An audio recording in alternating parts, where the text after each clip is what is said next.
নমস্কার বন্ধুরা, আপনাদের সবাইকে সীমা রান্নাঘরে স্বাগত। আজ আমি বানাবো জামিরের জেলি। তো জামিরের জেলি বানাবার জন্য দেখুন, আমি এখানে 4টা জামির নিয়ে নিয়েছি। এগুলো দেখতে কিন্তু কমলা লেবুর মতো, কিন্তু এগুলো কমলা লেবু নয়, এগুলো হলো জামির। এগুলো মিষ্টিও হয়, আবার অনেক সময় টকও হয়। তো এইগুলো খুব মিষ্টিও নয়, খুব টকও নয়, মিডিয়াম সাইজের, মানে টেস্ট, টকও নয় মিষ্টিও নয় সেরকম। তো সেই রকমগুলোই আমি 4টা নিয়ে নিয়েছি। আর এখানে নিয়ে নিয়েছি দেখুন নকুলদানা। তো আমি এখানে 150 গ্রাম নকুলদানা নিয়ে নিয়েছি। এখন আমি জামিরগুলোকে কি করে তৈরি করব জেলি বানাবার জন্য সেটা আপনাদের দেখাবো। তো প্রথমে আমি কি করব, যেমন করে কমলা লেবু ছাড়াই আমরা খোসাগুলো, সেইভাবে খোসাগুলোকে ছাড়াতে হবে। তো তার জন্য একটা চাকু নিয়েছি, একটু শক্ত, খোসাটা ছাড়াতে একটু অসুবিধা হয়। কমলা লেবু যেমন খুব ইজিলি ছাড়ানো হয়, সেরকম ছাড়ানো যায় না। তো এই যে দেখুন, এইভাবে খোসাগুলোকে ছাড়িয়ে নিতে হবে। তা আমি খোসাগুলো একটু ছাড়িয়ে নিই, তারপর আপনাদের আবার দেখাচ্ছি।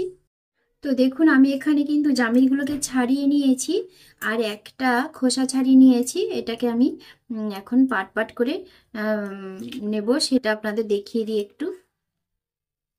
এই দেখুন, একদমই কিন্তু কমলা লেবুর মতোই সবকিছু, কিন্তু ওর নামটা আলাদা, খেতেও কিন্তু একটু টেস্টটা আলাদা আছে।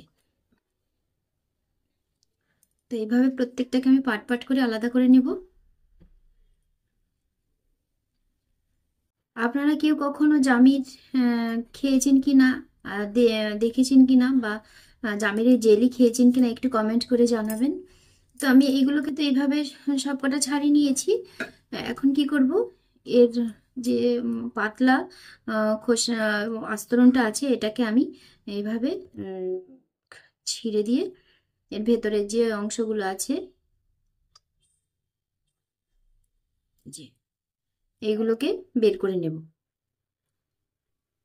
তো এইগুলোকে আমি খুব সাবধানে হাত দিয়ে এইভাবে, এগুলোকে এইভাবে নিয়ে নেব।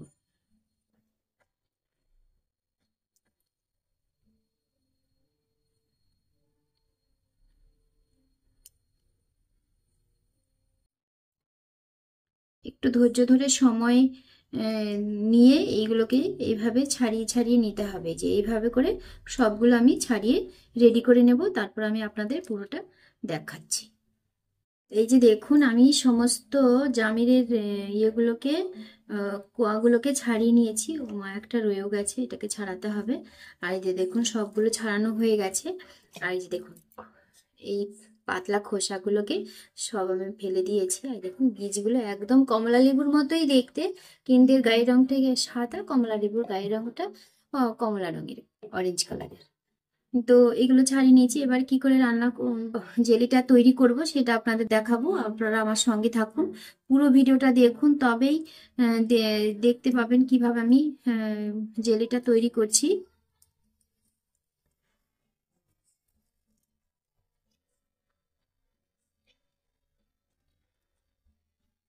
জি, এইভাবে সমস্ত এগুলোকে নিয়ে এই খোসাটাকে, পাতলা খোসাটাকে ফেলে দিতে হবে। দেখুন, উনুনে একটা আমি কড়াই বসিয়ে দিয়েছি। তো এখন আমি গ্যাসটা অন করে দিলাম। তো এর মধ্যে দিয়ে দেবো আমি এই যে জামিরগুলোকে।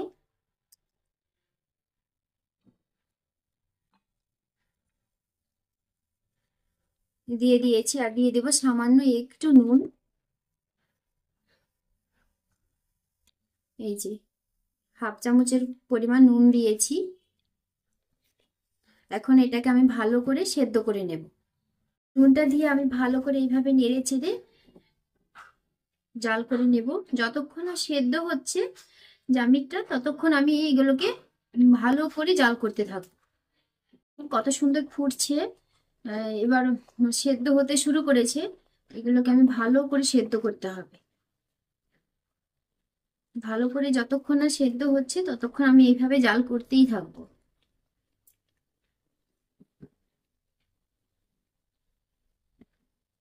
আর এই জেলিটা আপনার ঘরে বানিয়ে 6 মাস রেখে খেলেও কোনো অসুবিধা হবে না, নষ্ট হবে না। বাজারে কিনে জেলি খাবার থেকেও এভাবে ঘরে তৈরি করে আপনারা খাবেন, বাচ্চাদের খাওয়াবেন, দেখবেন অনেক ভালো। দেখুন জামিরটা কিন্তু সেদ্ধ হয়ে গেছে, নরম হয়ে গেছে। তো এখন আমি কি করে, এরকম একটা স্প্যাচুলার সাহায্যে আপনারা এইভাবে ভেঙে দিতে পারেন, বা যদি এইরকম একটা থাকে তাহলে এইভাবে করে ভেঙে দিতে পারেন। ভেঙে দিয়ে যতক্ষণ না সমস্ত জামিরের যে দানাগুলো আছে দানাগুলো গলে যাচ্ছে ততক্ষণ ধরে আমাকে এইভাবে ভেঙেই যেতে হবে। জামিরগুলোকে কিন্তু আমি অনেকটা এইভাবে গলিয়ে নিয়েছি, গলেও গেছে অনেকটা। তো এখন কি করব, এটাকে নামিয়ে নেব। দিয়ে দেব নকুল দানাগুলোকে।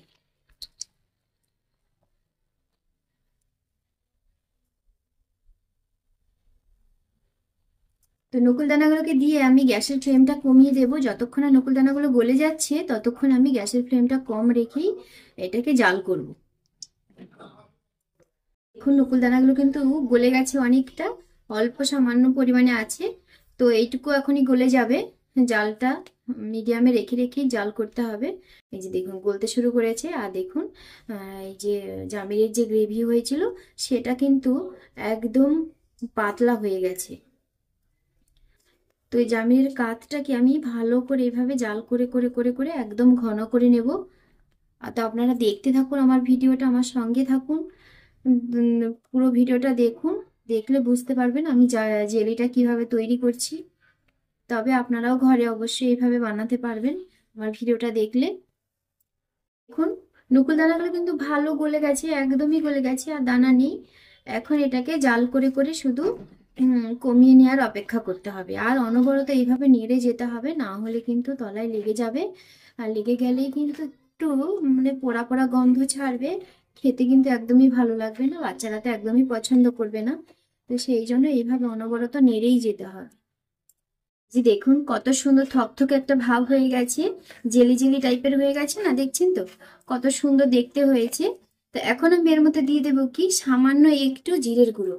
তো গোটা জিরেকে আমি ভেজে নিয়েছি, শুকনো খোলায় ভেজে এইভাবে গুঁড়ো করে নিয়েছি। সেই গুঁড়ো ভাজা জিরের গুঁড়োটাই একটু দিয়ে দেব, খুব বেশি নয়, অল্প সামান্য দিব, যাতে সুন্দর একটা স্মেল হয়, সুন্দর একটা গন্ধ ছাড়ে সেই জন্য।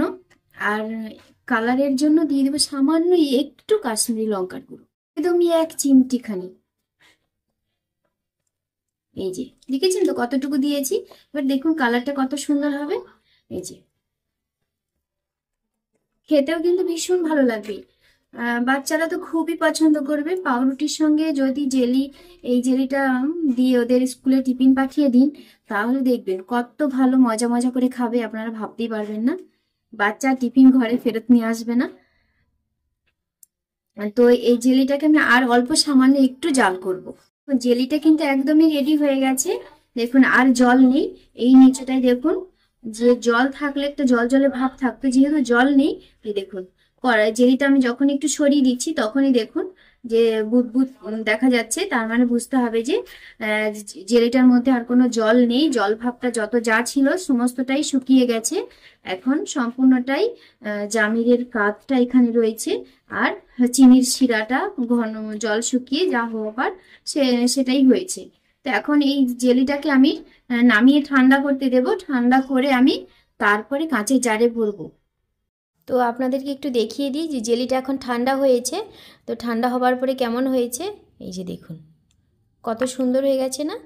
তো এখন আমি কি করব, এই জেলিটাকে কাঁচের জারে পুরে রাখবো। তো তার জন্য দেখুন একটা ছোট্ট জেলির জার নিয়ে নিয়েছি আমি কাঁচের। তো এটাতে আমি পুরে নেব। আর যে জারটাকে কিন্তু আমি ভালো করে রোদে শুকিয়ে নিয়েছি, জারে যেন এক ফোঁটাও জল না থাকে, জল থাকলেই কিন্তু জেলিটা নষ্ট হয়ে যাবে। তো তার জন্য শুকিয়ে নিয়েছি। এবার এই কাঁচের জারের মধ্যে আমি জেলিটাকে ভরে নিচ্ছি।